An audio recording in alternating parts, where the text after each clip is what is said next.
AK Singh और आज फिर हम अपने LLB फर्स्ट सेमेस्टर की क्लास करेंगे। और फर्स्ट सेमेस्टर में हम क्या देख रहे हैं, हम अपना कॉन्स्टिट्यूशन और विधि शास्त्र देख रहे हैं। तो कहीं ना कहीं हमारे 2 सब्जेक्टों की क्लास चल रही है। आज से आपकी कहीं ना कहीं 2 और सब्जेक्टों की क्लास स्टार्ट हो जाएगी। तो कहीं ना कहीं आपको क्या करना है, चैनल को सब्सक्राइब करना है, वीडियो को लाइक करना है, शेयर करना है और टेलीग्राम ग्रुप को ज्वाइन करके रखना है, जिसमें आपको सारे के सारे क्वेश्चन पेपर देखने के लिए मिल जाएंगे। और कोई भी अगर क्वेश्चन पेपर का आप सॉल्यूशन चाहते हैं, यानी कि आप फर्स्ट सेमेस्टर का सारे पेपरों का सॉल्यूशन चाहते हैं, थर्ड सेमेस्टर के पेपरों का सॉल्यूशन चाहते हैं, तो लिंक डिस्क्रिप्शन में दिया गया है। 100 रुपये में आपको सारे क्वेश्चन पेपर का सॉल्यूशन मिल जाएगा, यानी कि प्रीवियस ईयर के 4 साल के पेपरों का सॉल्यूशन आपको मिल जाएगा। तो चलिए आज का टॉपिक देखते हैं। आज का टॉपिक है शिक्षा का अधिकार। यानी कि शिक्षा का अधिकार क्या है, यानी कि राइट टू एजुकेशन आपने देखा होगा, राइट टू एजुकेशन आपने सुना होगा। और राइट टू एजुकेशन के तहत ही बहुत सारी शिक्षा कहीं ना कहीं आपने प्राप्त करी होगी, या कहीं ना कहीं आप प्राप्त करने की जो एक तरह से होड़ है, या फिर एक तरह से आप उस स्टेप को फॉलो करोगे, चाहे आप अपने बच्चों के थ्रू करो, चाहे आपने राइट टू एजुकेशन के थ्रू शिक्षा प्राप्त करी हो। तो कहीं ना कहीं हम उसी को देखते हुए आज का टॉपिक समझेंगे। तो क्या है, सबसे पहली बात आती है शिक्षा का अधिकार।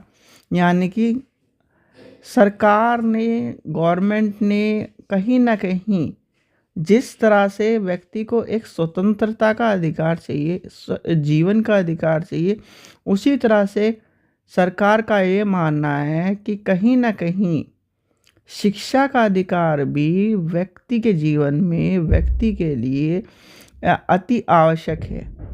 क्या है, अति आवश्यक है। यानी कि बच्चा अगर शिक्षित होगा तो कहीं ना कहीं उसे दैनिक चीज़ों का, दैनिक जीवन का, अपने जीवन का, अपने परिवार के जीवन का, आने वाली पीढ़ी के जीवन का, उसके बारे में उसे पता रहेगा। तो इसीलिए कहीं ना कहीं शिक्षा का अधिकार हमारे संविधान में लाया गया। तो शिक्षा का अधिकार आपको सबसे पहली बात तो देखने के लिए कहाँ मिलता है, तो शिक्षा का अधिकार यानी कि भारतीय संविधान के अनुच्छेद 21A में, 21 में क्या है, स्वतंत्रता का अधिकार। तो स्वतंत्रता के अधिकार से ही रिलेटेड है हमारा शिक्षा का अधिकार। तो आपको ये पता होना चाहिए सबसे पहली बात कि 21A में कहीं ना कहीं आपके जो मौलिक अधिकार हैं, उसी में 21A में आपका क्या है, शिक्षा का अधिकार। ये आया कब, ये आपके 86वें संविधान संशोधन यानी संवैधानिक संशोधन अधिनियम 2002 में जोड़ा गया। कब जोड़ा गया, 2002 में जोड़ा गया था। इसमें क्या था, कहीं ना कहीं ये कहा गया था कि जो 6 से 14 वर्ष तक के जो आयु के बच्चे हैं, उन्हें निःशुल्क व अनिवार्य शिक्षा प्रदान कराएं। कि क्या कहेंगे कि उन्हें कहीं ना कहीं निःशुल्क जो फ्री एजुकेशन है वो कराई जाएगी 6 से 14 वर्ष तक के बच्चे को। और यह शिक्षा का एक कानून मौलिक अधिकार के तहत रखा गया है, जिसमें कहीं ना कहीं सुनिश्चित किया गया है कि प्रत्येक बच्चे को शिक्षा से वंचित नहीं किया जाएगा और उसे कहीं ना कहीं शिक्षा दी जाएगी। तो कहीं ना कहीं ये आपको जोड़ा गया। और इस कानून में यानी कि जाना किस तरह से जाता है, ये आपको देखने के लिए मिलेगा RTE 2009। ठीक है, क्या मिलता है, RTE 2009 के अंतर्गत आपको देखने को मिलता है।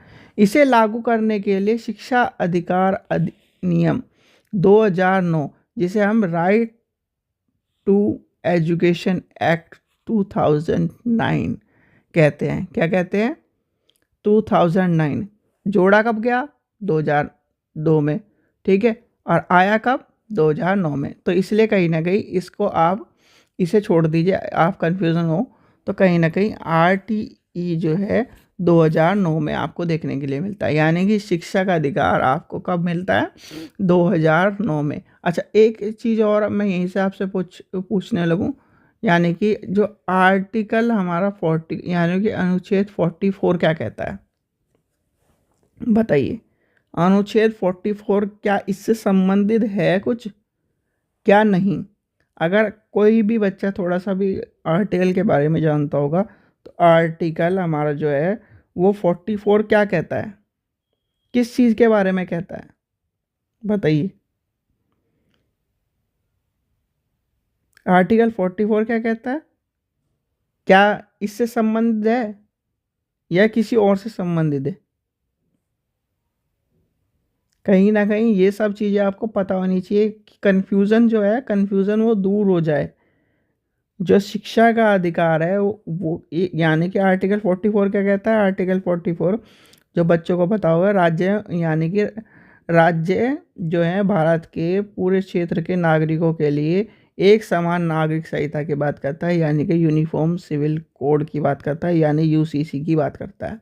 ये तो इसलिए मैं आपको चेक कर रहा था कि क्या और कोई इससे संबंधित है या नहीं है।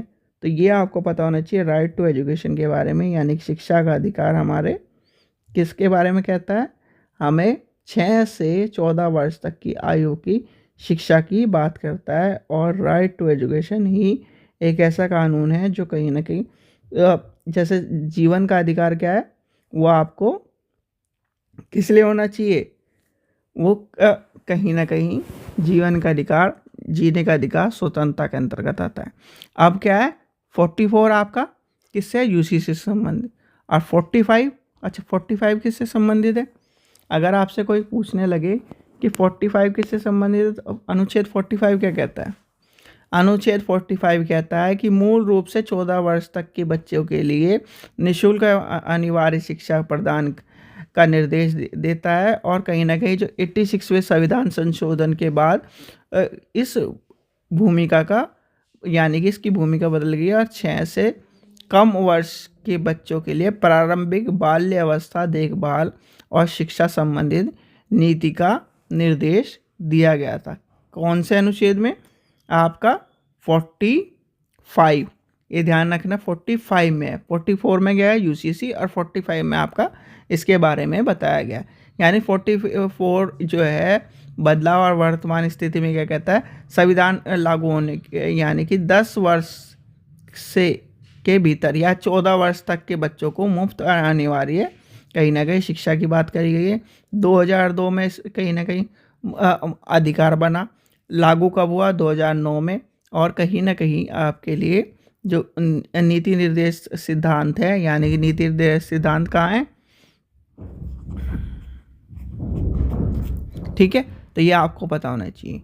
नीति निर्देश सिद्धांत, मौलिक अधिकार, नागरिकता, आपका राज्य के बारे में, यानी कि 1 से 4